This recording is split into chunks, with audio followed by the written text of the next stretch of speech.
Gentleman अस्सलाम वालेकुम। उम्मीद है आप सब खैरियत से होंगे। सबसे पहले आप लोगों का बहुत बहुत शुक्रिया, आप लोगों ने वक्त निकाल के हमारी इस डिबेट सीरीज़ में पार्टिसिपेट करने आए हैं। Unfortunately we are going through rough times. जो लोग सोशल मीडिया पे ज़्यादा एक्टिव हैं उनको ज़्यादा आइडिया होगा, जो नहीं है अखबार या खबरें टीवी वगैरह देखते होंगे। पिछले एक हफ्ते से या पिछले एक महीने से बात करें तो पाकिस्तान में काफ़ी unfortunate incidents specially regarding violence against women या डोमेस्टिक वायलेंस, इसके हवाले से काफ़ी हमें अनफॉर्चुनेट खबरें देखने को मिलती हैं। जब भी इस तरह के केसेस हमारे सामने आते हैं हम देखते हैं सोशल मीडिया पे, इंस्टाग्राम पे, ट्विटर पे, फेसबुक पे एक डिबेट छिड़ जाती है। हमेशा की तरह एक डिबेट छिड़ जाती है। और क्या डिबेट छिड़ती है कि क्या पाकिस्तान ख़वातीन के लिए एक सेफ़ मुल्क है या नहीं। इनफैक्ट आज ही इमरान खान साहब का बयान आया हमारे वज़ीर आज़म का कि मैं पूरी दुनिया फिर हूँ, लेकिन जितनी रिस्पेक्ट पाकिस्तान में ख़वातीन को दी जाती है किसी और मुल्क में नहीं दी जाती। इस पर काफ़ी मिलते जुलते कमेंट्स आए, किसी ने उनका मजाक उड़ाया, किसी ने कहा नहीं बिल्कुल सही बात करते हैं, किसी ने वही पुरानी डिबेट की कि जितने ज़्यादा इस्लाम में ख़वातीन को हकूक़ दिए गए हैं उतनी किसी और आइडियोलॉजी के थ्रू या किसी और सोसाइटी में या किसी और फिलॉसफी में इतने ख़वातीन को हमने राइट्स नहीं जितना इस्लाम ख़वातीन के राइट्स की बात करता है। डिबेट है, चलती रहती है, अच्छी बात है। इनफैक्ट मैं पर्सनली समझता हूँ कि जिस सोसाइटी में डिबेट ज़्यादा होती हैं ये सोसाइटी की तरक्की की एक निशानदेही करती है। इसी से मिलते जुलते टॉपिक पे आज हमने डिस्कस करना है, हमने डिबेट करनी है। चाइल्ड लॉ की हिस्ट्री में मेरे ख्याल से ये कोई हम इससे मिलती जुलती या इसके टॉपिक के अलावा भी कोई 100 से ऊपर डिबेट करवा चुके हैं पिछले 2 सालों में। Over 100 debates we have had here. और चाइल्ड लॉ इनफैक्ट जिस जगह पे आप बैठे हुए हैं इसको बनाने का मकसद ये था कि यहाँ पर हम एक प्लेटफॉर्म बनाएं जहाँ पर पाकिस्तान की यूथ है, अगर उससे कहीं बात करने की आज़ादी नहीं है, बात करने की जगह नहीं मिलती, तो यहाँ पर आए और चाय पिए और साथ अपने ख्यालात का सारे ख्याल भी करें। आज का जो टॉपिक है वो है is gender equality different from feminism. Feminism एक टर्म है जो कि अनफॉर्चुनेटली या किसी भी वजह से गया पाकिस्तान में बहुत कंट्रोवर्शियल स्टेटमेंट हमारी बहुत कंट्रोवर्शियल टर्म बन चुकी है। जब भी फेमिनिज्म की बात करो बहुत एक ऑनलाइन साइबर बैशिंग का सामना आप लोग विटनेस करते हैं। काफ़ी लोग हैं जो इस बात को चाहे माने कि हम जेंडर इक्वलिटी पे यकीन रखते हैं, लेकिन वो कहते हैं कि we don't believe in feminism. बहुत से हमारे कुछ दोस्त ऐसे हैं जो कहते हैं कि हम तो ये समझते हैं कि फेमिनिज्म एग्जिस्ट ही नहीं करती। ऑन द कॉन्ट्ररी बहुत से लोग ऐसे हैं कि अगर पाकिस्तान को आगे बढ़ना है, जो कि समझते हैं अगर पाकिस्तान को आगे बढ़ना है, पाकिस्तान ने दुनिया के मुताबिक चलना है, मॉडर्न वर्ल्ड के मुताबिक चलना है, तो हमें भी फेमिनिज्म पे पॉलिसी अपनाना चाहिए। आज हमारे 2 टैलेंटेड स्पीकर्स इसी बात पे डिबेट करने आएंगे। हमारे एक दोस्त समझते हैं जिनका अभी मैं इंट्रोड्यूस करवाने वाला हूँ कि फेमिनिज्म एग्जिस्ट ही नहीं करती, लेकिन हमारे जो दूसरी पार्टिसिपेंट हैं वो इसके फेवर में बोलेंगी। तो सबसे पहले आप प्लीज़ वेलकम करें ज़कवान साहब को। ये हमारे पास, I hope I pronounce your name right, काफ़ी रेयर सा इसलिए ज़रा माफ़ करते हैं अगर मैं सही से प्रोनाउंस नहीं करता। इनके साथ मौजूद हैं सिमरन, ये हमारे इनके साथ डिबेट करेंगी। इससे पहले कि मैं रूल्स को एक्सप्लेन कर दूँ, सिमरन प्लीज़ अगर आप यहाँ पर तशरीफ लाएँ। Thank you very much.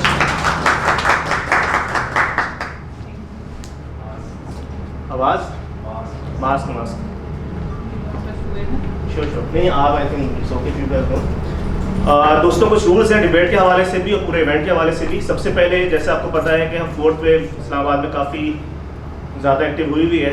थोड़ा सा अजीब लग रहा हूँ कि मैं खुद नहीं मास्क पहना हुआ, मैं इस बात में आप लोगों के बारे में बात कर रहा हूँ, लेकिन ये है कि प्लीज़ मास्क पहने और ट्राई करें पूरे इवेंट आप लोग मास्क पहने रहें। उसके अलावा ये है कि कुछ हाउस के रूल्स हैं। इससे पहले कि हम डिबेट का आगाज़ करें, मैं दोनों से गुजारिश करूँगा कि अच्छी तरह आप लोगों ने रूल्स को समझ लेना है, और बेहतर ये आप दोनों डिबेटर हैं तो अच्छी तरह रूल्स को समझ लेंगे ताकि हम कोई ऐसा माहौल ना बना दें जो कि अक्सर पाकिस्तान के टीवी शोज़ पे होता है 8 से 11 बजे के बीच में।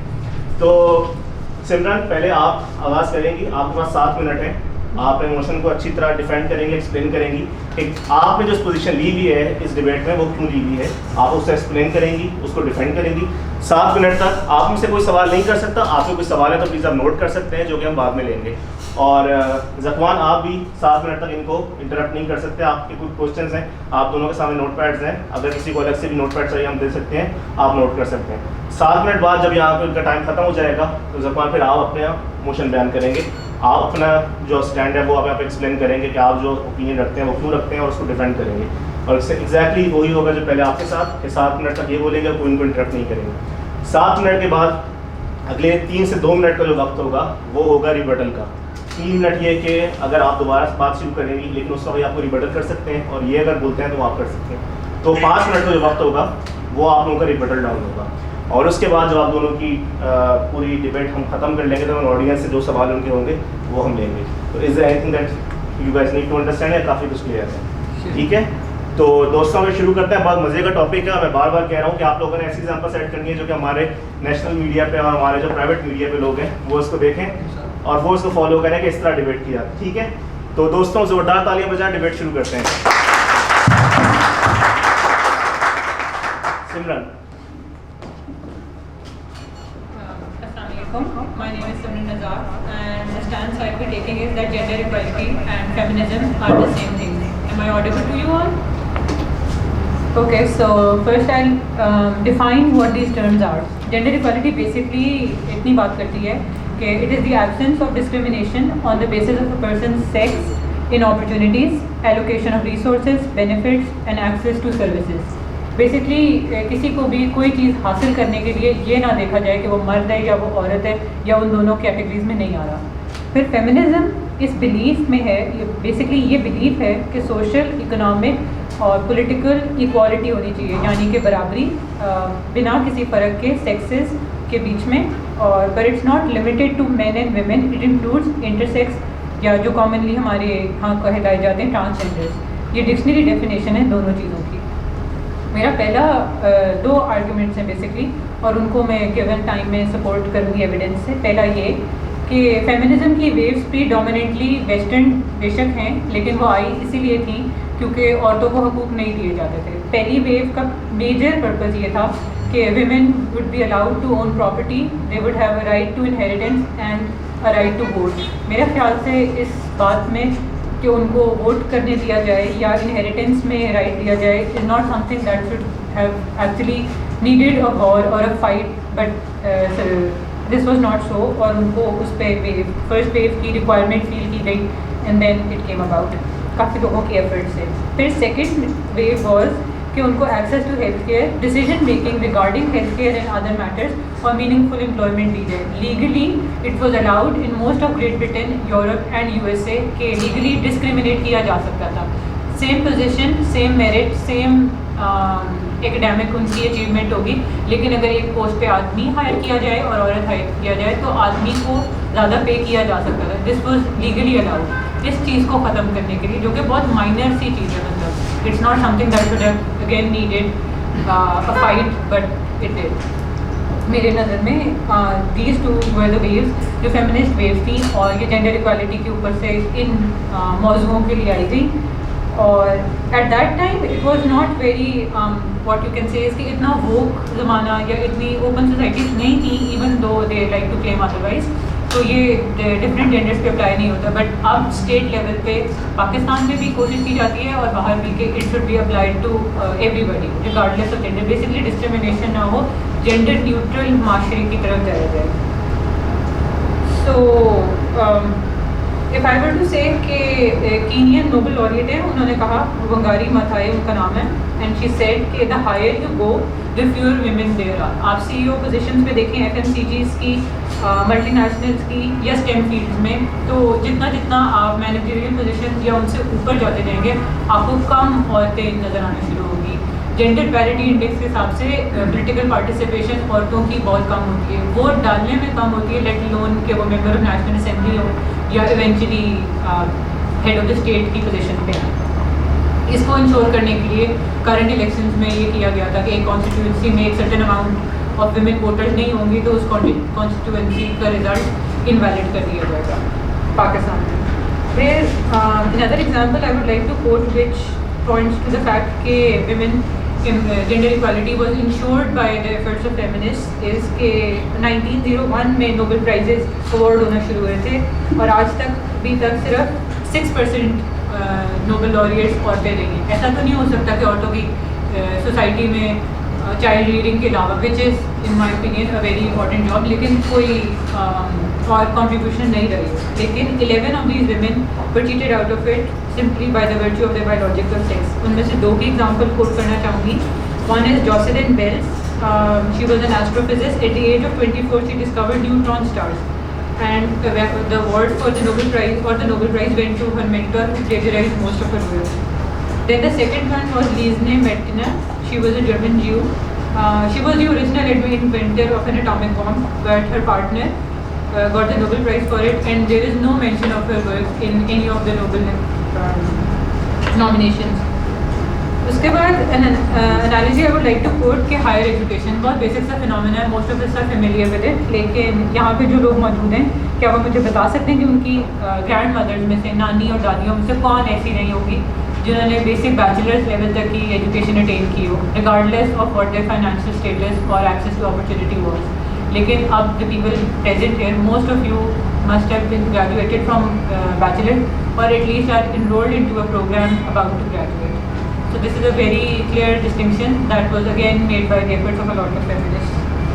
Me being able to be, being present here, able to speak to you, argue against a man would have labeled me immoral or a witch not so long ago, and this is again owed to an effort to a lot of feminists that I am able to speak here. My second line of argument is that the practitioners of the concept of gender equality are called feminists, regardless of what they want to call themselves or not. आप अगर एक दीन को मानते हैं, आप उसकी कुछ practices follow करते हैं, कुछ नहीं करते, या आप बेसिकली एक हाउस होल्ड में पैदा हुए हैं जिधर एक रिलीजन प्रैक्टिस होता है, तो you would by default be called a Muslim regardless of how practicing you are or you are not, unless you choose to follow a different set of rules or a different practice altogether. फिर आप उसको follow account होंगे, और if you simply don't choose to follow either, तो आप atheist होंगे. अब आप अपने आप को उस सारे दायरों में से निकाल के कुछ और कहना चाहें तो वो आपकी मर्जी होगी, लेकिन that still wouldn't change the reality. Gender roles are outdated, और I believe कि the gender as it exists today is an injustice. हमारी कुछ प्रैक्टिसेस की वजह से हमने अपने बेटों और बेटियों दोनों के साथ नाइंसाफ़ी करना शुरू कर दी. उससे हमने तीन चीज़ें की: एक जेंडर रोल्स, दूसरी fragile egos for main specially boys, and toxic masculinity. Masculinity in itself एक कोई ख़तरनाक चीज़ नहीं थी, टिल आपने उसको एक छोटे से पिंजरे की तरह बना के और साफ सी चीज़ बना दी कि हार्ड मैन बनना है लड़कों ने, वो रो नहीं सकते हैं, वो इमोशन शो नहीं कर सकते हैं, उनको बेसिक एम्पैथी काइंडनेस की कोई गुंजाइश नहीं दी जाएगी. और उस पिंजरे में आपने लड़कों को डालना शुरू कर दिया, और रिजल्ट फिर आप लोगों के सामने जो वायलेंस के इवेंट्स आप देखते हैं, बगैर किसी ये देखें कि वायलेंस फेस कौन कर रहा है, ये देखें कि वायलेंस प्रेपरेट आप किन से करवा रहे हैं. ऐसा तो नहीं होता कि एक बच्चा पैदा होता है और वो से बदबरियत के कोई ख्वाब लेकर दुनिया में आता है. नहीं, उसको सिखाई जाती है, जहाँ इंसानियत सिखाई जाती है वहाँ बदबरियत सिखाई जाती है. 30 seconds. Okay, so I would just like to wrap up with this कि UK alone faced 953 cases of acid attacks in 2017 and 2018 according to ASTI, where perpetrators were almost always men, and sometimes the victims were those double the amount of the women. Or lastly, which is if 45 under the age of 45, suicide is the most common cause of death for men. Thank you.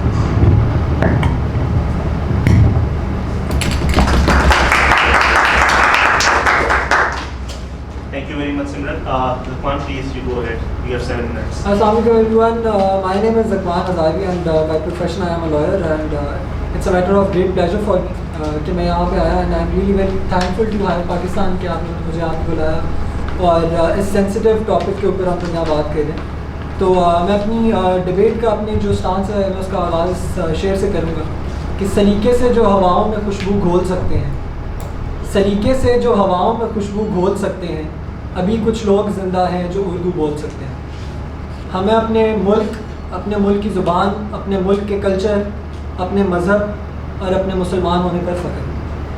Starting from this, as far as gender equality is concern, gender equality की सबसे पहले जो definition की जाती है, gender equality की जो international definition जो की जाती है उसके अंदर कहा जाता है कि जेंडर इक्वालिटी होता है कि जिसमें आप मेन वुमेन, लड़के हों लड़कियाँ हों, सारों को आप लोग equal rights, equal opportunities and equal responsibilities दें.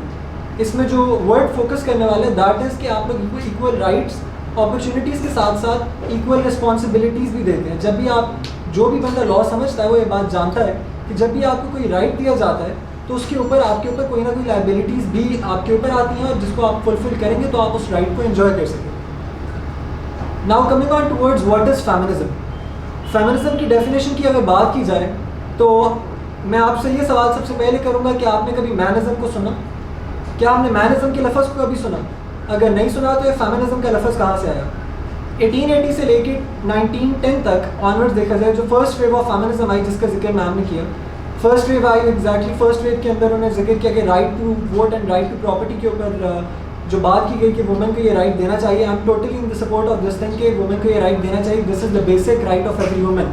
एवरी वुमेन डिजर्व्स कि उसको ये दोनों राइट दिए जाए, इसके ऊपर कोई भी आर्ग्यूमेंट, कोई भी डिबेट है ही नहीं। Second wave extends from 1960 to 1970, जिसमें ये बात की गई कि उसको right to work and right to pay दिया जाए, कि वो वर्क कर सके और उसके बाद उसको पे, उसका जो वर्क वो करे उसके लिए उसको पे किया जा सके। Now coming towards the point कि जब कोई बंदा वर्क करता है तो क्या वो वर्क करने की कंडीशन में है या नहीं। अगर एक बंदा अपने ऊपर पहले से जो रिस्पॉन्सिबिलिटीज़ हैं उनको फुलफिल नहीं कर रहा, तो आप उसके ऊपर और बर्डन किस तरह डाल सकते हैं। अगर वो फुलफिल कर रहे हैं तो चाहे वो कोई लड़का है, चाहे वो कोई लड़की है, चाहे कोई मर्द है या औरत है, उसको काम करने की इजाज़त देनी चाहिए। And we are in support of this thing. हम उस चीज़ को पहले भी सपोर्ट करते आए थे और हम उस चीज़ को अब भी सपोर्ट कर रहे हैं। थर्ड वेव जो शुरू होती है वो 1990 से शुरू होती है और एक्सटेंड करती है 2021 टिल नाउ। थर्ड वेव में क्या जिक्र किया जाता है, #MeToo। थर्ड वेव की आज तक कोई भी डेफिनेशन नहीं आई। फेमिनिज्म की आज तक कोई भी डेफिनेशन किसी भी फेमिनिस्ट ने हमें नहीं बताई कि फेमिनिज्म की डेफिनेशन क्या थी। किसी भी फेमिनिस्ट ने उसको डिस्क्राइब नहीं किया। कोई भी ऑफिशियल लीगल डेफिनेशन, कोई भी ऑफिशियल लीगल प्लेटफॉर्म जिसके अंदर फेमिनिज्म को डिफाइन किया जाए कि ये फेमिनिज्म है, वो नहीं दिया गया। तो हुआ क्या कि थर्ड वेव आई, थर्ड वेव के अंदर #MeToo का क्वेश्चन रेज किया गया, #MeToo मैं भी। #MeToo के बाद फर्स्ट वेव सेकंड वेव को हमने सपोर्ट किया, लेकिन थर्ड वेव के अंदर #MeToo आया। तो मैं सवाल करता हूँ, क्या #MeToo का मतलब ये था कि अपने बिस्तर खुद गर्म करो। फेमिनिज्म की थर्ड वेव के अंदर जब ये बात लाई गई तो साथ ये भी लाया गया कि अपने बच्चे खुद पैदा करो। फेमिनिज्म की थर्ड वेव के अंदर जब बात की जाती है तो ये बात लाई जाती है कि अपनी रोटी खुद पकाओ। फिर ये बात लाई जाती है औरत मार्च, जिसके अंदर फेमिनिज्म के अलमबरदार अपने झंडे उठा कर आते हैं, वहाँ पर ये बात की जाती है कि अपने बिस्तर खुद गर्म करो, अपना खाना खुद पकाओ, अपने बच्चे खुद पैदा करो।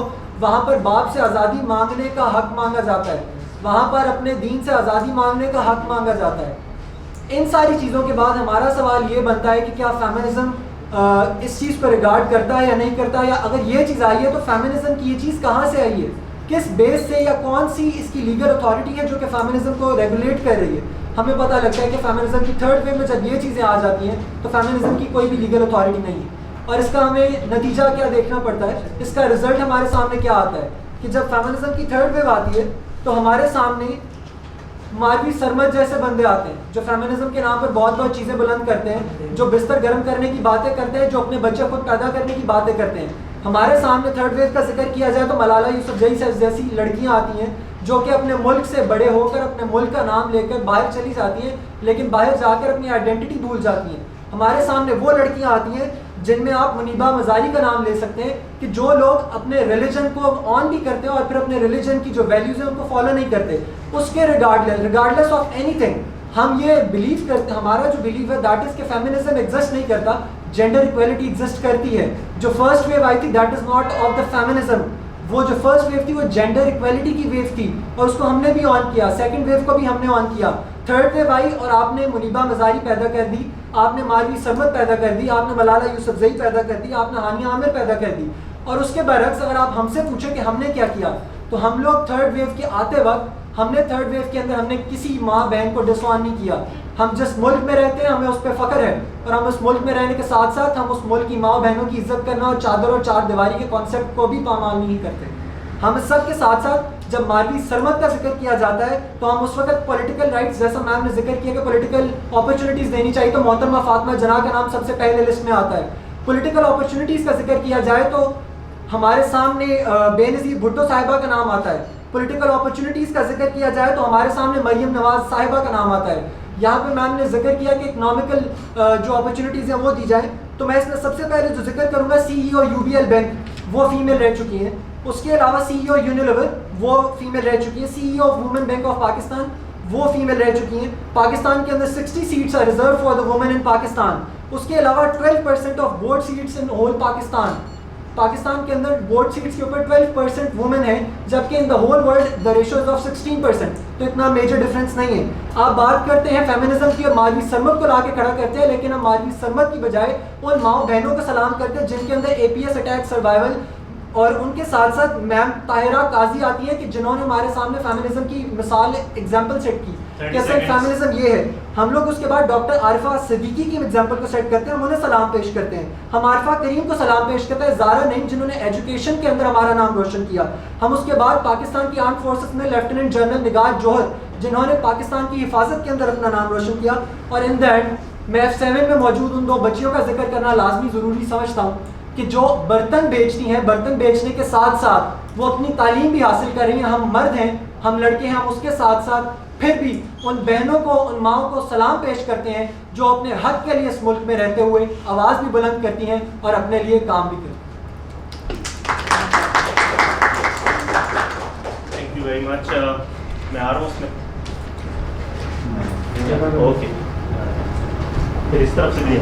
थैंक यू वेरी मच सिमरन, ज़कवान, दोनों, कोई मसला नहीं, इनको आना चाहिए, दैट इज़ मोर इम्पोर्टेंट। आप लोगों ने बहुत अच्छे तरीके से दोनों ने अपने अपने स्टांस को डिफेंड किया, एक्सप्लेन किया। आई होप इनिशियली जितने लोग जिनको हमारे टॉपिक के बारे में नहीं पता होगा उनको काफ़ी कुछ पता चल गया है। बड़ी अच्छी मज़े की गर्मा गर्म अभी डिबेट होगी, क्योंकि अभी जब से दोनों ने अपना अपना स्टांस किया है, काफ़ी जोश में थे हमारे भाई, और आई एम श्योर बड़े मज़े की आगे डिस्कशन होगी। अब आप दोनों के पास 5 मिनट का टाइम है, और आप 5 मिनट में जो अभी आपने देखा था, आप नोट्स एक दूसरे से एक्सचेंज कर रहे थे, तो आप उनको डिस्कस करें। बेहतर आप एक दूसरे को रिबटल कर सकते हैं, लेकिन जो है कहा था कि इस चीज़ का बस ख्याल रखें कि ना लगे कि पाकिस्तान का पॉलिटिकल टॉक शो चले, ठीक है। एक दूसरे के एटलीस्ट बात से बिल्कुल रिबटल करें, क्योंकि हमारे ऑडियंस जो है उनकी भी ज़रा अंडरस्टैंडिंग में इसमें बेहतरी आए और हम एक अच्छी डिबेट कर सकें, ठीक है। तो हम रिबटल का सेशन स्टार्ट करते हैं। जो आप लोगों ने पॉइंट्स किए हैं आप उसको डिस्कस करें, आप एक दूसरे से आपको काउंटर कर सकते हैं। Thank you very much. May I? Okay, so basically you've got an issue with the kind of women you would like to see empowered, the third wave of feminism, the role of religion which in your opinion is being negated, and manism. So a question for you, do you know when is the Men's Rights Day?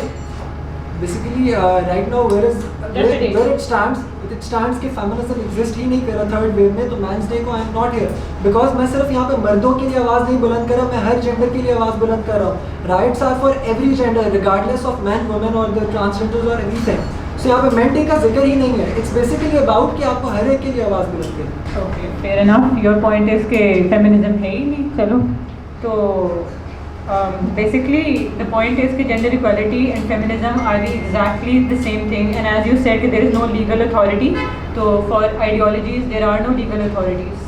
Legal authorities are state bound whereas ideologies aren't, so that is why feminism. And as for the third wave which you disagree with, basically what I would say is your problem is with vulgarity or with the controversial slogans that were used. लेकिन यही शोर तब मेरा ख्याल है कि उठना भी चाहिए जब खाना गर्म ना करने पे औरतें कत्ल कर दी जाती हैं।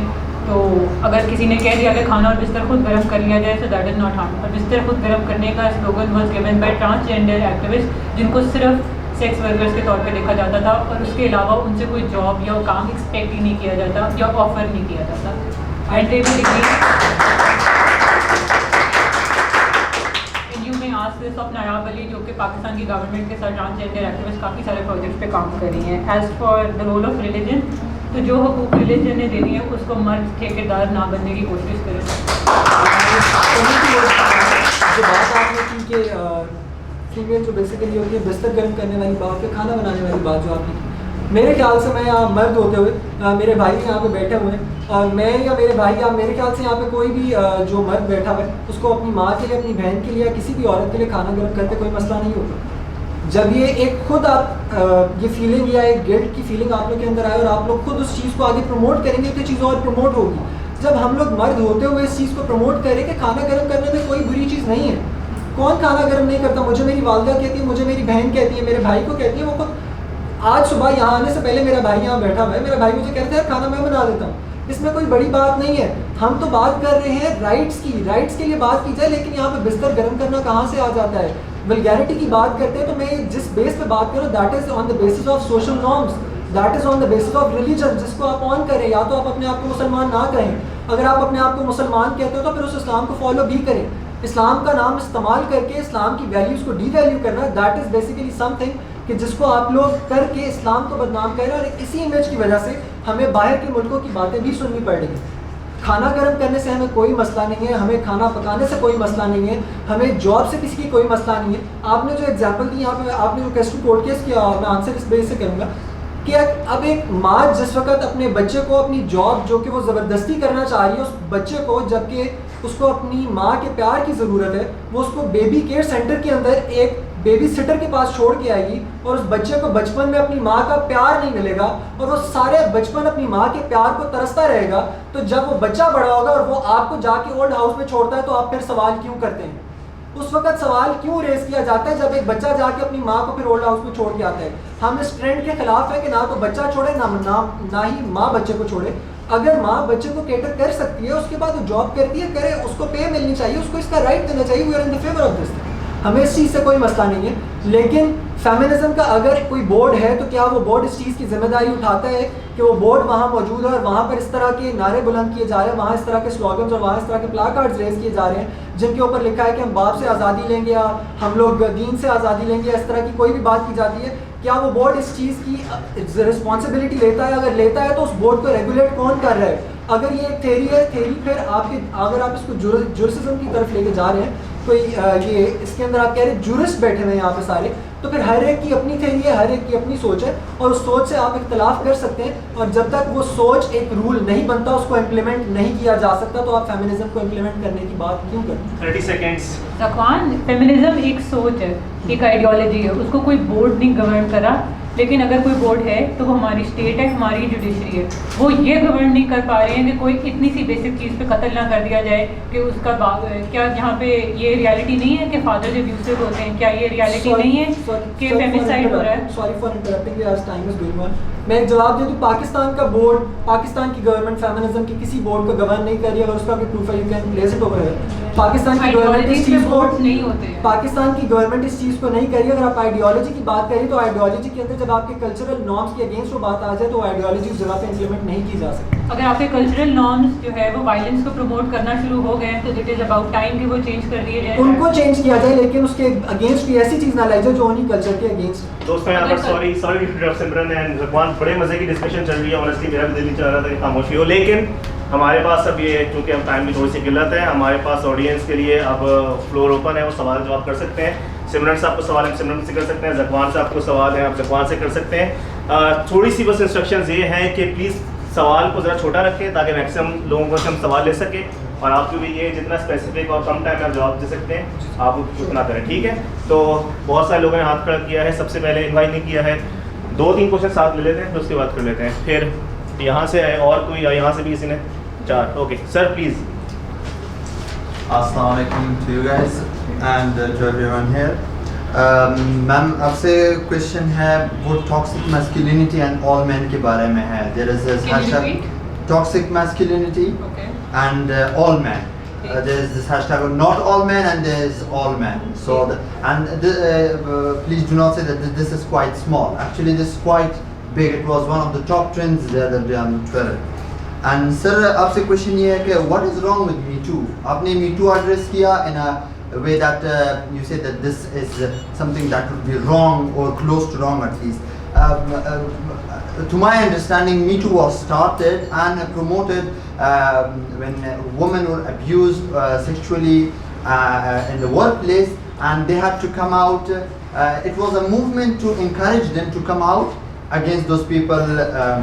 So what is wrong with that? And please mention what is wrong with Malala again, because Malala today, in my opinion, Pakistan का नाम तो अनफॉर्चुनेटली हर जगह पे ख़राब है, हर हिसाब से ख़राब है, पॉलिटिकली रिलीजियस लिहाज से, लेकिन one of the good things about the name of Pakistan is Malala in my opinion. Question एक बार ले लेते हैं, वन करके प्लीज मिनाल। अच्छा मेरा नाम है, मेरा क्वेश्चन ये है, मेरे एक दो सिंपल सी कमेंट्स थे। जैसे सर आपने कहा कि 12% सीट्स रिजर्व हैं पाकिस्तान में फॉर वुमेन, तो पाकिस्तान की इस टाइम पॉपुलेशन जो है वो 49% ऑफ द पॉपुलेशन है। तो अगर आप मतलब almost half of the population को सिर्फ 12% सीट्स दे रहे हैं, तो आई थिंक यही में सबसे बड़ी इनक्वालिटी आ सकती है। सेकेंडली आपने कहा कि खाना गर्म करना, और ये तो बिल्कुल भी कोई मसला नहीं है, मैं भी रोज़ अपने लिए खाना, पूरे घर वालों के लिए खाना रोज़ गर्म करती हूँ, मुझे प्रॉब्लम नहीं है। लेकिन प्रॉब्लम तब आती है जब खाना ना गर्म करने पे और गोल रोटी ना करने पे बच्चों को मारा जाए और जहाँ पे जान से मारा। अच्छा सेकेंडली सॉरी थर्ड पॉइंट है मेरा ये कि आपने कहा कि किसी को किसी के जॉब करने से कोई प्रॉब्लम नहीं है यहाँ पे। तो पहली बात तो ये कि अगर कोई मेल और अगर कोई फीमेल जो कि सेम कैलिबर के हैं सेम पहले इनके जवाब दे दें। आई थिंक बाकी सारों के सवाल तकवान के लिए So, थे। I quickly answer you. You talked about toxic masculinity and not all men. Basically, toxic masculinity is the concept that men cannot show emotions, they cannot have empathy, they cannot have mental health issues or seek help for that. Basically, any kind of kindness or soft-heartedness on their part would be considered toxic masculinity. Masculinity in itself means authoritarianism, which women and men can both have. So the toxic part of it is जो कि आपको violence की तरफ लेके जाता है या turns in you into violence, gives you violent tendencies. तो बेसिकली अगेंस्ट फाइट उसके है कि वो मर्दों में आए या औरतों में आए, टॉक्सिक मैस्कुलिनिटी वाला पॉइंट है। देन नॉट ऑल मेन का हैशटैग इमर्ज इस तरह होता है क्योंकि वायलेंस प्रेपरेटर्स या सेक्सुअल हैरेसमेंट प्रेपरेटर्स आदमी बहुत ज़्यादा रहे। So it came from the fact कि नॉट ऑल मेन वाली जो चीज़ है वो ऑल मैन इसलिए कहना शुरू हो गया क्योंकि there were far too many man and all women. तो इससे ये हैशटैग निकला। तो something that needs to be very painful for man to see. आपको ऑल मैन चुभेगा तो आपको प्रॉब्लम नजर आने लगेगी। तो पर्पस सिर्फ उसका इसके ऊपर कन्वर्सेशन जनरेट करने का है। I agree that this is extremely harmful, but I also want to say कि this has somewhat brought the issue to the front. Follow up के लिए थोड़ा सवाल है, ठीक है। नेक्स्ट राउंड शुरू करते हैं। तो आई थिंक बाकी सारे क्वेश्चन ज़कवान के लिए थे। ज़कवान क्वेश्चन आई नो बहुत ज़्यादा है, लेकिन अगर जितना टू द पॉइंट आप कर सकते हैं जल्दी प्लीज़। स्टार्टिंग फ्रॉम यू, आपने जो बात की थी बेसिकली आपने स्टार्ट किया कि सब मुस्लिम टेररिस्ट नहीं होते, लेकिन एक ट्रेंड जो बनता है वो ये बनता है कि all Muslims are terrorist. Same exactly सब मर्द एक जैसे नहीं होते और सब औरतें भी एक जैसी नहीं होती। जिस तरह सब मर्द सब औरतें एक जैसी नहीं होती, उसी तरह हम लोग मुसलमानों की बात पे आ जाते हैं। तो जब सब मर्द एक जैसे नहीं है तो हैशटैग की ज़रूरत नहीं है, हमें यहाँ पे जेंडर इक्वालिटी की ज़रूरत है।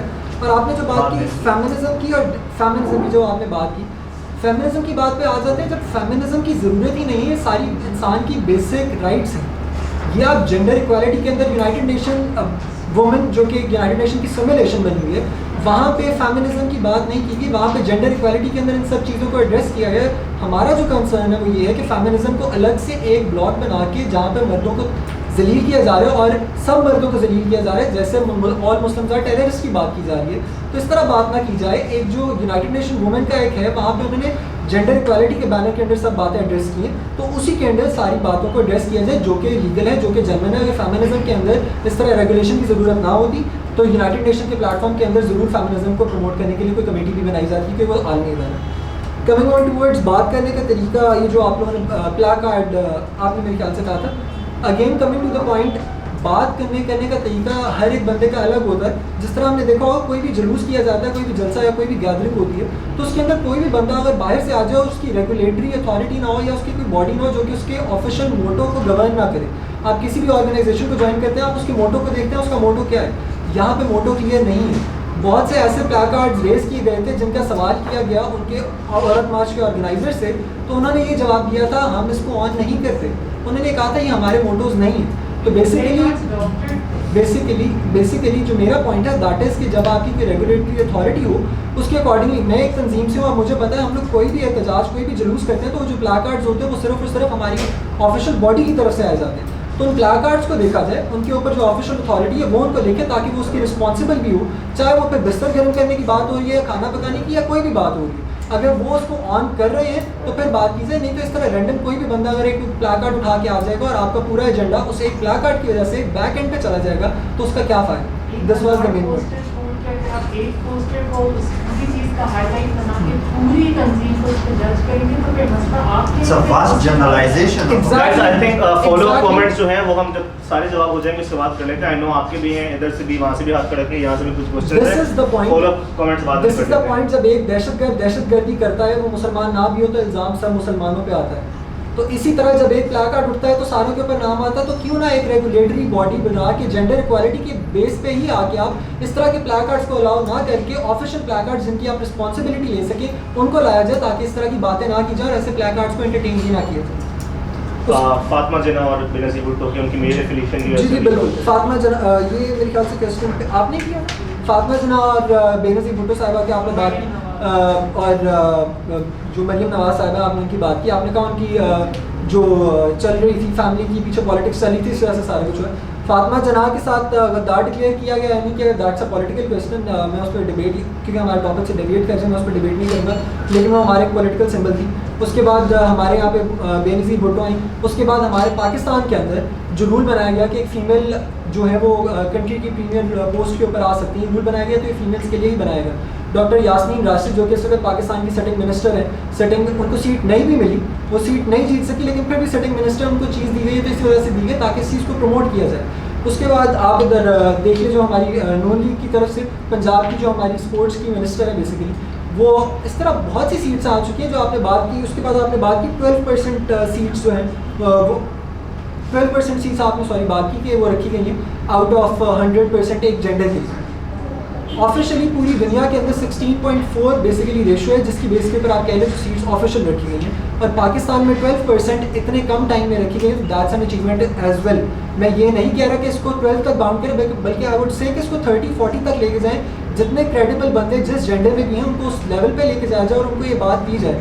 आई एम नॉट सेइंग कि 12 इज इनफ, 12 को भी आगे लेके जाना चाहिए, लेकिन द पॉइंट इज कि 12 तक लेके गए तो obviously there is someone who is working behind this project. कोई काम कर रहा है तो हो रहा है, और ऑब्वियसली उसमें अगर मर्दों की सपोर्ट ना हो तो ये काम एक जेंडर अकेला नहीं कर सकता। गवर्नमेंट में मर्द भी हैं और औरतें भी। मलाला यूसुफजई के मलाला यूसुफजई की बिल्कुल आप me too and Malala me too and Malala problem with me too का बेसिकली जो हैशटैग शुरू किया गया अमेरिका 2009 से, वहाँ पे औरत मार्च जो फीमेल वुमेन मार्च किया गया, और ट्रम्प ने वहाँ पे हैशटैग मी टू और वो सारा कुछ, जब उसने ट्रम्प ने ट्वीट की तो उसने हैशटैग मी टू भी लगाया उसमें। मी टू से मसला नहीं है, मी टू के प्लेटफॉर्म के अंदर क्या हो रहा है, मसला उस चीज़ से है क्योंकि उसने तो मी टू का हैशटैग शुरू कर दिया। यहाँ पे फिर वही बात कि hashtag all Muslims are terrorist आ रहा है, क्या मुस्लिम दहशतगर्द है? नहीं है। मी टू को रेगुलेट किया जा रहा है या नहीं किया जा रहा है? कौन सी ऐसी अथॉरिटी है जो उसके अंडर कोई गलत काम होगा तो उसका जवाब देगी? हमें जब उसकी अथॉरिटी नहीं मिली तो मी टू के अंडर और क्या क्या चीज़ें, कौन कौन से अंडर कवर एजेंडाज को कवर किया जा रहा है, इसका हमें नहीं पता। जो BLA बनी यहाँ पे, जो पश्तून स्टूडेंट मूवमेंट बनी है, पॉलिटिकल बात है, लेकिन इसको सिर्फ कवर करने के लिए और आपको क्लियर करने के लिए ये बेसिकली इसी तरह बहुत से डिफरेंट हैशटैग्स और एजेंडाज के अंदर ये आहिस्ता आहिस्ता प्रमोट की गई, और आज आप देख लें हमारे मुल्क की इंटरनल सिक्योरिटी का सवाल बन चुका है। तो मी टू से हमें मसला नहीं है, मी to, me 3, me 4, me infinite जिधर तक जाना चाहते हैं जाए, हम आपके साथ हैं। राइट्स की जब भी आवाज़ की जाए मैं आपको आंसर करूँ, फिर आप प्लीज़ उसमें काउंटर कीजिए। तो मी टू से मसला नहीं है। बेसिकली मी टू के हैशटैग के अंदर जो ये सारे स्लोगन्स रेज किए जा रहे हैं उनमें से जो सही है उनको रेज करें, मी टू के अंडर रेज करें या किसी और के अंडर रेज करें, हमें उससे मसला नहीं है, लेकिन मी टू के अंदर रेगुलेशन होनी चाहिए। मलाला यूसुफजई की जो आपने बात की, मलाला यूसुफजई का जो स्टांस आया था बेसिकली US जाके उसने जो स्टांस दिया था कि शादी के बगैर जो रिलेशनशिप चलते रहने चाहिए, उसमें कोई फ़र्क नहीं है, शादी होना ज़रूरी नहीं होता, और इकट्ठे रहना लिव इन रिलेशनशिप का जो उसने इनडायरेक्टली उसको कंसल्ट किया था। तो मेरे ख्याल से हमारे कंट्री के अंदर उस चीज़ को लेकर बहुत सी आग लगी और बहुत से इशूज़ बने, क्योंकि हमारे कंट्री के कल्चरल नॉर्म्स और रिलीजियस नॉर्म्स इस चीज़ की इजाज़त नहीं देते। अगर वो यहाँ पे रह के ये बात करती तो मेरे ख्याल से उसमें इतनी हिम्मत ना होती। बाहर जाके बात की तो मेरे ख्याल से उसको ये चीज़ सोचनी चाहिए थी कि मैं जिस मुल्क से आई हूँ उस पर उसका इम्पैक्ट है, उसके बंदों के ऊपर उसका इम्पैक्ट है, तो उसको इस चीज़ को देख के, इस चीज़ को फॉलो करते हुए इस चीज़ को थोड़ा मोल्ड कर लेती। अगर उसने करना था तो थोड़ा मोल्ड कर लेती, लेकिन इस चीज़ को थोड़ा डिफरेंट तरीके से किया जाता तो थोड़ा बेहतर है। ठीक है, पहले 3 यहाँ से, एक इनका क्वेश्चन है, फिर इनका है, फिर उनका, फिर 2 क्वेश्चन वहाँ से हो रहे हैं। तो जिन्होंने पहले क्वेश्चन ही उनको चांस देते हैं हम। आपका है, फिर आपका है। पहला सवाल उसी से रिलेटेड था फातिमा जना, लेकिन वो तो उन्होंने कर दिए। जैसे इनके खिलाफ भी एक जेंडर रिलेटेड एक चीज़ यूज़ हुई है, मतलब सिर्फ वो नहीं है कि गद्दार एक जेंडर बेसिक उस पर यूज़ हुआ है। जैसे बेनज़ीर के खिलाफ जैसे पोस्ट एक पार्टी रिलेटेड दूसरे पार्टी ने एक जेंडर बेसिक यूज़ किया है। For example recently Kashmir election campaign के दौरान एक वज़ीर साहब प्राइम मिनिस्टर की मौजूदगी में एक मरियम नवाज शरीफ अब कामयाब है बिल्कुल, लेकिन उसके खिलाफ जो कार्ड यूज़र है वो जेंडर बेस्ड यूज़र, एक एजेस सेक्सिस्ट, एक डेरोगेटरी काइंड ऑफ रिमार्क्स उसके खिलाफ पास के प्राइम मिनिस्टर वहाँ बैठकर मुस्कुरा रहा था। वो एक अलग चीज़ है। तो आप ये मतलब इसको एड्रेस करने के लिए बंदा क्या अथॉरिटी बनाए, ये तो एक चीज़ है जो कि बंदा एड्रेस करे। जिन्होंने पहले की है फिर हम फॉलो अप करते हैं। दूसरी चीज़, मलाला यूसुफजई ने जो कहा था वो पूरी इंटरव्यू पाकिस्तानी नहीं पढ़ते, ठीक है, पाकिस्तानी उस तरह रीड नहीं करते हैं जैसे आपने कहा, आपने उर्दू से आगाज़ किया। प्लीज स्टेट कर सकते पूरे इंटरव्यू? मैं पूरा इंटरव्यू जो मेन पॉइंट आप कह रहे हो उसको काउंटर, उसका जो कॉन्टेक्स्ट था उसको आप स्टेट करें। आपने जैसे उर्दू से आगाज़ किया ना, क्या हमारी ज़ुबान है, उस तरह सारे पाकिस्तान की उर्दू, पश्तो, सराइकी, डिफरेंट वो पूरे इंग्लिश को नहीं समझ सकते हैं, पूरा नहीं पढ़, जैसे उस इंटरव्यू में एक बात उसने कही कि दुपट्टे से रिलेटेड आप कॉन्टेक्स्ट थोड़ा सा हम यहाँ टाइम पे थोड़ा दुपट्टे से रिलेटेड उसने एक बात शादी कि से कल्चरल ये उन्होंने पूछा कि ये क्यों, ये तो सप्रेस्ड वुमन को सप्रेस करने के लिए दुपट्टा आपने पहना हुआ है वगैरह वगैरह, उस वेस्ट नजरिए से। तो आगे से मलाला ने कहा कि नहीं, ये सिर्फ रिलीजियस बेस नहीं है, ये मेरा कल्चरल भी है, जैसे पश्तून है। तो ये कहीं आपको पाकिस्तान के सोशल मीडिया पर नजर नहीं आएगा। हाँ, क्या नजर आया, वो एक अपने माँ से रिलेटेड जो बात हो रही थी उन प्लीज बस जल्दी से, अगर इससे रिलेटेड है मैं आपका सवाल लगे ना उसने बाद में कहा कि मैं समझ गई हूँ जो माँ ने मुझे समझाया है। प्लीज जल्दी से आपने भी गलत शायद मलाला वाले सवाल पे जी आपने मलाला में ऐड करना। मलाला से जब क्वेश्चन किया गया कि आपके मैरिज पे क्या व्यूज हैं और रिलेशनशिप पे, तो उसने समझाया कि मैंने अपनी माँ को कहा कि रिलेशनशिप हमें शादी करने की क्या जरूरत है, हम लिव इन, उसने डोमेस्टिक लिव इन रिलेशनशिप की बात की। फिर आगे से उसने कहा कि मेरी माँ ने जवाब दिया, आर यू क्रेजी, ऐसा नहीं हो सकता, हम ऐसा नहीं कर सकते। अगर ये मलाला की बात हमें बुरी भी लगी है और हमारे रिलीजियस उसके और कल्चर के अगेंस्ट भी है, तो हम मलाला की गई भी पिछले सालों की जितना सब कुछ है वो भुला के उसकी एक बात कर देंगे। मलाला सिंगल हैंडेडली इतना काम कर चुकी है, अभी उसने पैलेस्टाइन में $50,000 डोनेट किए हैं फॉर स्कूल्स, वो वैसे भी कर चुकी है, वो स्वात में भी स्कूल कर चुकी है। और वैसे भी पाकिस्तानी टेंड टू फॉरगेट कि उसने पाकिस्तान को बचाना नहीं है, वो पाकिस्तान की सेवियर नहीं है, उसका मेन एम विमेन एजुकेशन है, फीमेल एजुकेशन, और वो सेलिब्रिटीज, प्राइम मिनिस्टर सब साथ मिलकर इस पे काम कर रही है। Thank you very much. बस दो प्लीज ये मलाला जल्दी से। जी बेसिकली आपने जो डेरोगेटरी रिमार्क्स का आपने जिक्र किया कि उनको कौन एड्रेस करेगा। इस तरह की डेरोगेटरी रिमार्क्स चाहे कोई मर्द देता है चाहे कोई औरत देती है, इस तरह के बेशुमार डेरोगेटरी रिमार्क्स ना सिर्फ औरतों के लिए, मर्दों के लिए, ट्रांसजेंडर, सारे जेंडर्स के लिए दिए जाते हैं। हमें सिर्फ औरतें ही क्यों नज़र आती हैं? फिर मैं ये नहीं कह रहा नहीं नज़र आनी चाहिए, नज़र सब आना चाहिए, तो फिर इक्वली लेके चलना चाहिए ना। जेंडर इक्वालिटी यहाँ पे कहाँ पे है? वो डेरोगेटरी रिमार्क्स किस वक्त जब आसिम अजहर के खिलाफ बात की गई, मुझे बताएं कितने औरत मार्च निकाले गए, मुझे बताएं कितनी औरतें उठी। औरत मार्च की बात की जाती है तो औरत मार्च लाहौर में निकला, अगले दिन उसी रोड के ऊपर, जेल खाना रोड के ऊपर, वहाँ पर 60 नर्सें अपनी तनख्वाहों के लिए रो रही थी जो कि उनको साल के लिए नहीं मिली। वो साल के लिए उन्हें तनख्वाहें नहीं मिली, वो वहाँ पे सारी औरतें नहीं खड़ी। कितनी औरतें या कितने मर्द जो उस औरत मार्च में गए वहाँ पे उनके साथ जाके खड़े हुए? वहाँ पे तो उनके साथ कोई नहीं खड़ा हो। हम ये चाह रहे हैं अगर कोई काम करने तो दैट शुड बी प्रोडक्टिव। और आपने जो डेरोगेटरी रिमार्क्स की बात की, वो डेरोगेटरी रिमार्क्स कोई भी देता है उसका एहतसाब होना चाहिए रिगार्डलेस ऑफ एनी जेंडर। मैं उसके खिलाफ नहीं हूँ। जो भी अथॉरिटी है मुझे ये बताए, औरत मार्च वालों में से कितने बंदों ने आज तक केस फाइल किया? कितने बंदों ने इस तरह की, जब कोई रेप होता है तभी केस फाइल किया जाता है ना, उससे पहले अगर डेफेमेशन केसेस कितने बंदों ने फाइल किए? मैं वकील हूँ, आप लोग बताएं, आप लोग डिफरेंट वकीलों के साथ उठते बैठते हो, कितनी औरतें या कितने मर्द जिसने डेफेमेशन का कोई केस देखा है? कल परसों तरसों 3 दिन से पिछले डेफेमेशन के बहुत से केसेस उठ रहे हैं, इस्लामाबाद के अंदर उठ रहे हैं। कितने बंदों ने केस फाइल किए हैं डेफेमेशन के विदाउट एनी प्रूफ? बहुत से केसेस उठते हैं इस्लामाबाद, पूरी दुनिया, पूरे पाकिस्तान के अंदर उठ रहे हैं डेफेमेशन के केसेस। मुझे बताएं कितने बंदों ने केसेस फाइल किए? अगर फाइल किए हैं तो ऑब्वियसली उनको रिगार्ड करना चाहिए, उनका रिजल्ट आना चाहिए। अगर नहीं फाइल किए तो हमें उसके ऑफिशियल वे को लेके चलना चाहिए, चाहे वो जो भी ऑफिशियल वे हमें उसको फॉलो करना चाहिए। और मैं खुद लॉयर हूँ, अगर आप लोगों से किसी औरत की, आप लोगों से किसी मर्द की कोई भी डेफेमेशन होती है, कोई भी इस तरह का कुछ होता है, you can ask me, I can assist you. Simran को भी पॉइंट आया, फॉलो अप करना भी 2 क्वेश्चन और लेना जी। I would like to answer your defamation case और कितने केसेस फाइल हुए हैं। As a lawyer you would know better कि कितने सारे मर्डर केसेस होते हैं जिसमें आपका फैमिली मेम्बर इन्वॉल्व होता है। And from personal experience and most of the women here would agree कि most of the time harasser आपकी फैमिली से होता है। तो आई वुड अज्यूम कि आपके अब्बू की तनख्वाह यूज़ करके अपने चाचे के बेटे के ऊपर डिफेमेशन केस फाइल नहीं कर सकेंगे। अपने फैमिली मेम्बर की जब बात की जाती है तो मैं हैरान इस बात से आता हूँ, वहाँ पे फैमिली मेम्बर में अपने अब्बू की बात की जाती है तो सबसे पहले अपने अब्बू को ये बात क्यों नहीं बताई जाती कि बिस्तर खुद गर्म करो, मेरी माँ को बिस्तर से बाहर निकालो।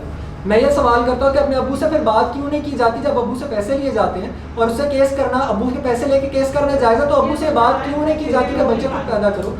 अब्बू की बात यहाँ की जा रही है। मेरा सिर्फ जो पॉइंट है दैट इज़ कि वहाँ पर जब किसी से भी बात कर ली जाती है, किसी किस्म की जो आपने बात की कि बात के पैसे लेके, as a lawyer I know यहाँ पर चाहे कत्ल किए जाते हैं, क्या औरतों की तरफ से कत्ल नहीं किए जाते? क्या औरतों की तरफ से गोलियाँ नहीं चलाई जाती? अगर काम पे चलाई जाती है तो वो भी उसके लिए उतनी आंसरेबल है जितनी मर्द। इसके बाद आप इनसे वन ऑन वन बात कर सकते हैं। We are short of time, 2 सवाल हैं हमारे आखिर, प्लीज आकिब जल्दी से और जल्दी से जवाब देना।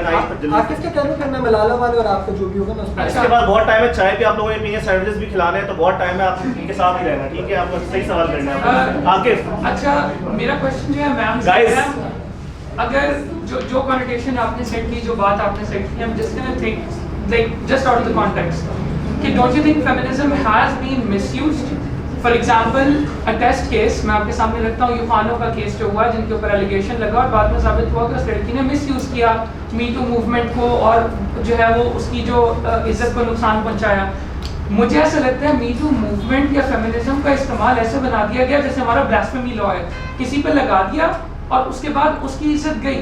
द थिंग इज आपने खुद कहा कि it isn't regulated, so I want to know if such a thing isn't regulated. अगर हम रोज ब्लास्फेमी लॉ के ऊपर बैठकर बात करते हैं कि इसको रेगुलेट होना चाहिए बिकॉज कोई प्रूफ होना चाहिए किसी बात का, plus like do you actually believe that औरत मार्च या जो मूवमेंट चल रही है with in Pakistan, I am just asking the कॉन्टेशन of Pakistan, कि क्या it is representing the problems of common women in Pakistan? These are my two questions to you. Yes. Okay, first the test case that you put forward यूफानो का वो incorrect नहीं किया गया, उसको औरत को अपनी स्टेटमेंट वापस लेने पे मजबूर कर दिया गया, but there were 4 more women, all of them were either juniors or seniors to यूफानो और उनकी एलिगेशन वहीं खड़ी रही पर उनका कोई बेस नहीं रहा बिकॉज यूफानो had the power of media to convince या change the narrative.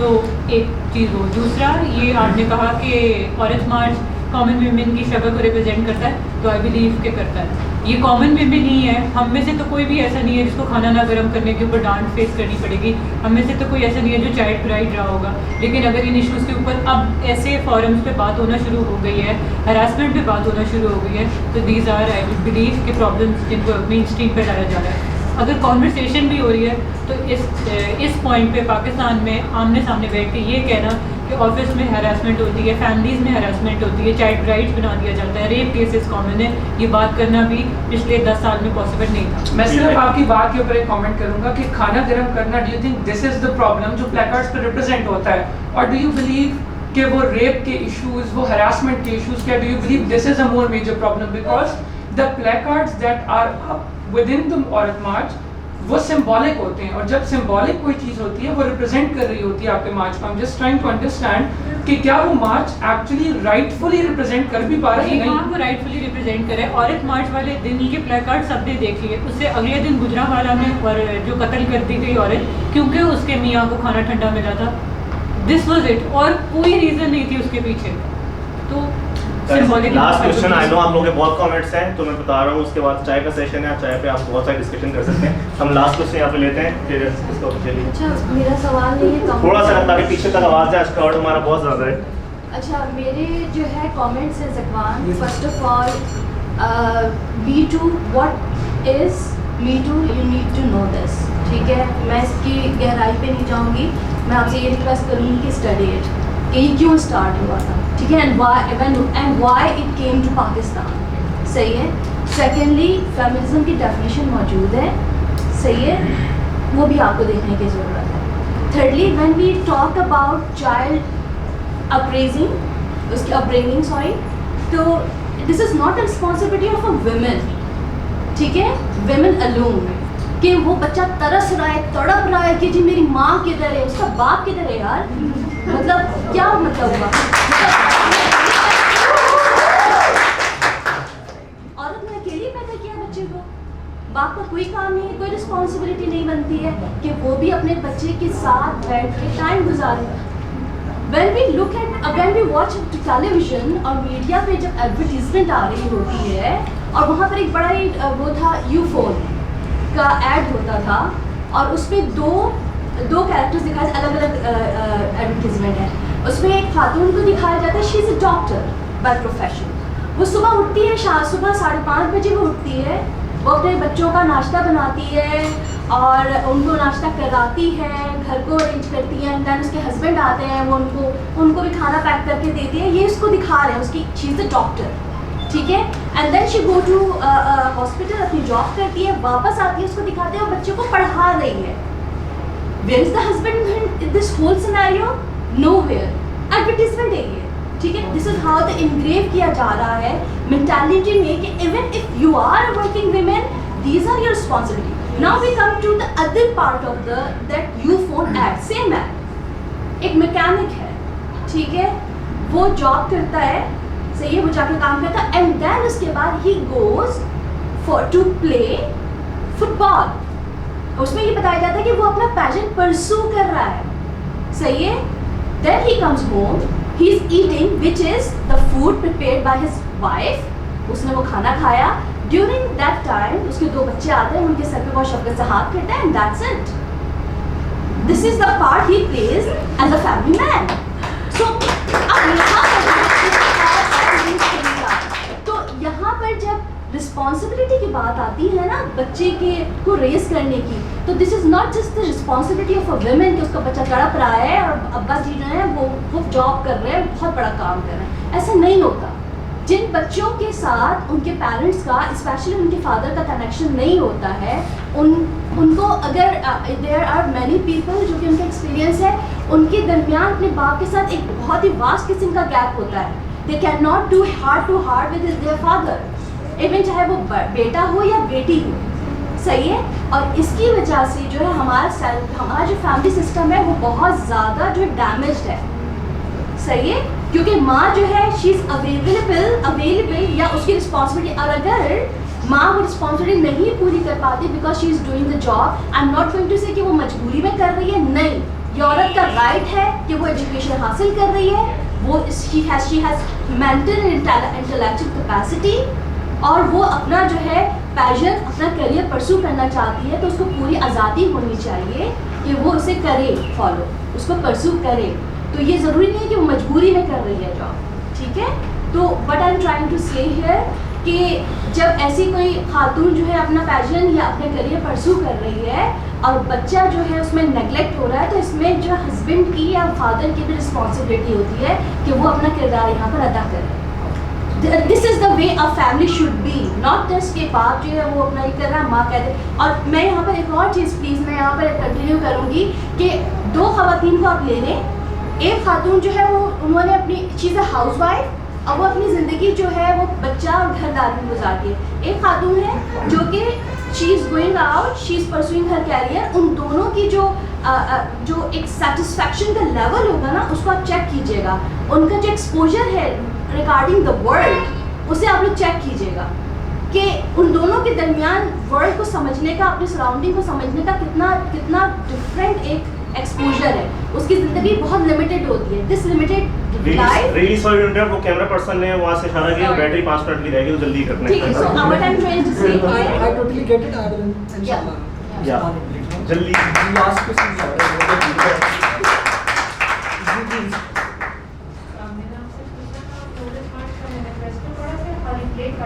Sorry.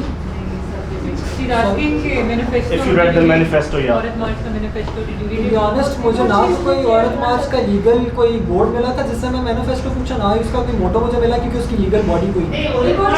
More than 30 points होता है।